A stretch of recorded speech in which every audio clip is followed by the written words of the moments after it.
We took an insane dose in San Francisco once. We made tea with like the equivalent of like 40 grams. You want me to record you?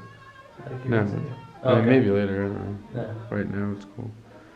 Is it a thing? Is it?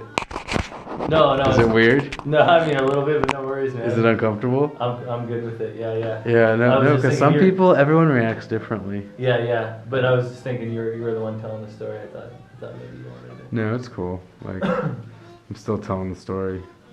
So yeah, so you took a. Yeah, we took a huge dose with. I call him my shaman friend, because he'd been doing mushrooms like every weekend since he was 16, and this was 10 years later. Oh wow. And he was just like so comfortable with it, and you know, he would never do it with people.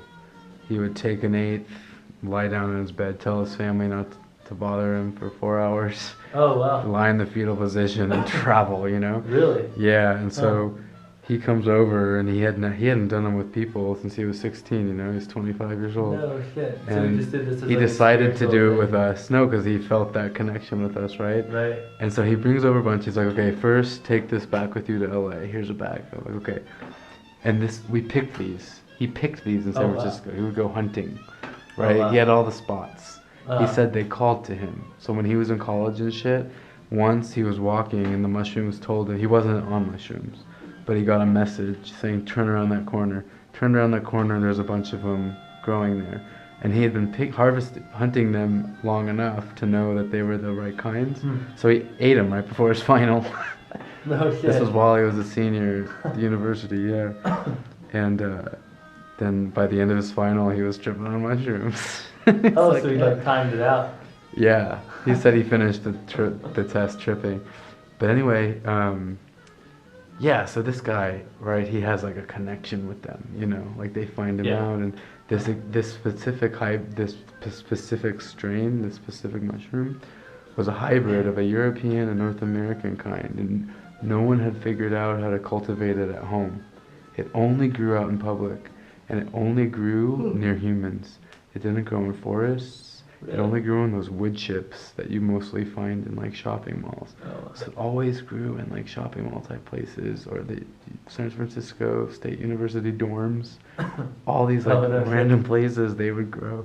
Oh. Anyway, so he picked a ton. He comes over to my friend's house. And he's okay. First, take these to LA, and then he pours out like 15 grams of this strain, Sienna Frescoa, which was like 3 times more potent than Cubensis, Oh, which wow. are like those stringy white ones. Yeah.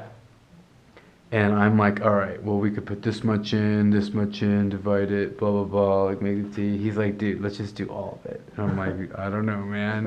He's like, let's just do it, dude. And we're like, 15 grams. So how many grams for like a quarter? That's like, about 5, it's 7 grams a quarter. Yeah. something like that. Yeah. So, But it's 15 times 3, yeah. Wow. So essentially. it's like a shit ton. Yeah. You Yeah, took a I mean, really the big calculation's not there. Basically, it's to the point, because pretty much after you take an eighth anyway, that's like the minimum you need to have a true mushroom trip, you Yeah. know, is an eighth, and like then you're gone. At Right. that point, it just is about time. The longer you're tripping, the farther you'll maybe get. dose. Yeah. But essentially, you need an eighth to blast off. Okay. So yeah. we had that and more, right?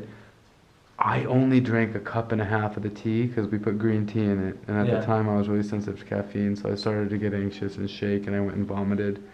I Okay. tripped for 4 hours after only a cup and a half. Oh, wow. Meanwhile, he finished the pot. Oh. My friend had 2.5, I had 1.5, he had like 6.5, and he poured more.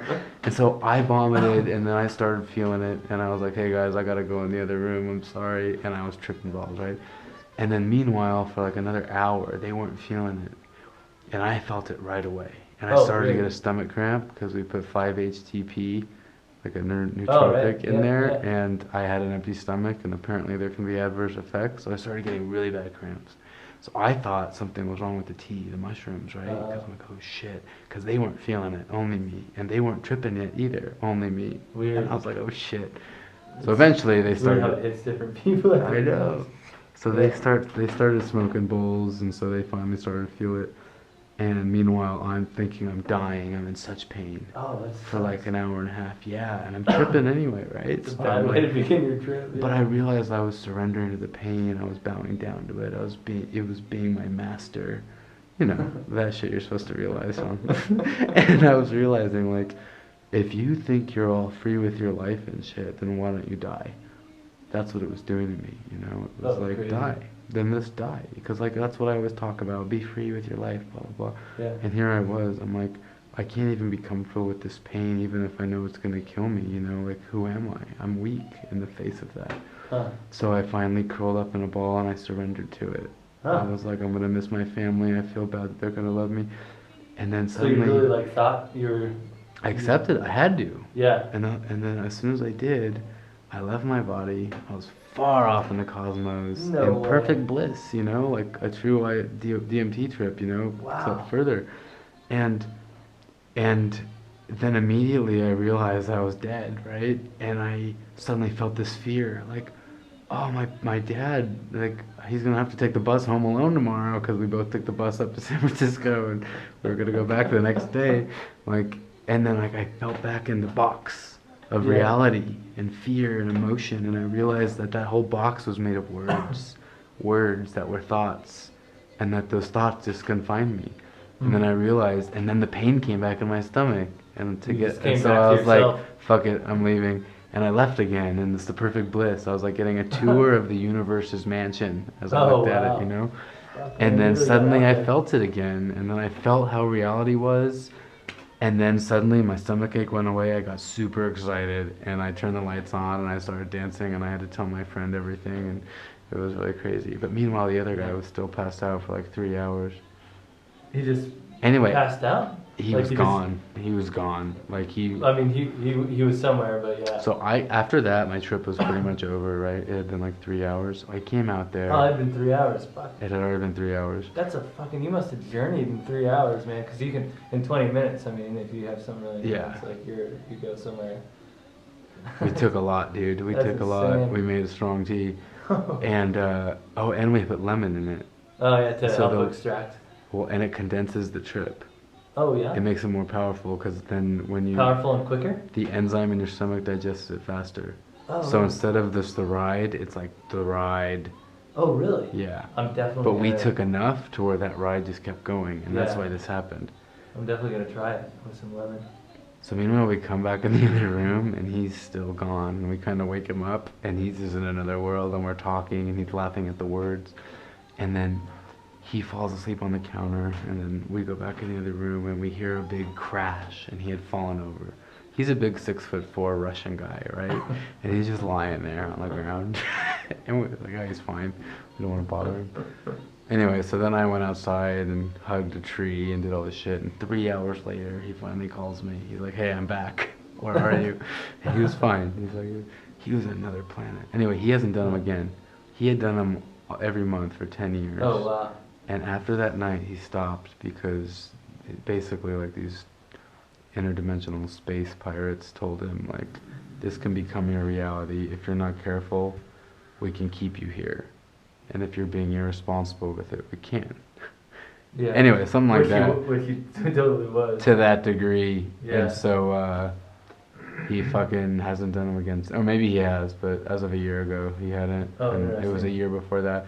And anyway, I can't do them again. Since every time I try, Oh yeah. even if I just have a little, I get a stomach ache, I vomit. Maybe I still trip, but like my body doesn't accept them anymore. Oh weird. Yeah. Like the last time I did them was pretty much a year ago, actually, in Louisiana, and I fainted. Like Oh, we yeah. drank the tea, and I just fainted. I couldn't even move. I'm like, how do people like enjoy nature? I can't move right now. I just have to close my eyes and go. Yeah. But like, Interesting. not comfortable, man. Huh. It's probably because you went so far and your body is like maybe doesn't know like. I think I learned what I if needed you to. want to go back or whatever. Yeah. Yeah. Maybe it resists like going back to Yeah. that place because it was. I feel like whenever you leave your body consciously, especially you are like entering maybe into different realms, and it's like a, I don't know. It's like a thing that maybe we're not supposed to do so much, you know, like while we're alive. It's not a natural thing, maybe. You know? Well, some philosophies of it are like right, yoga or meditating, vipassana, whatever. You can eventually achieve that state. Yeah. That psychedelic state, sober. Astral projection, yeah. Yeah. Or whatever. So what the psychedelics do is they show you that it exists. Right. Should we pour another drink? Um, so you can acknowledge that it exists. Yeah. So that way you know you have something to aspire towards with the meditating, with smoking True. weed, with I feel like that's where psychedelics really have some good places. They're eye openers. Like they open you to patterns in your life, or they're Yeah. You can ask a question and the answer will come to your mind. I feel like real easy, or at least I'm that way in psychedelics. Yeah. they're not the answer, but they're the right path. Well, yeah, pretty much. You know, like I mean, I can ask a question and the answer just sort of comes. You know, like it opens. I don't know, man. I don't even know what it is.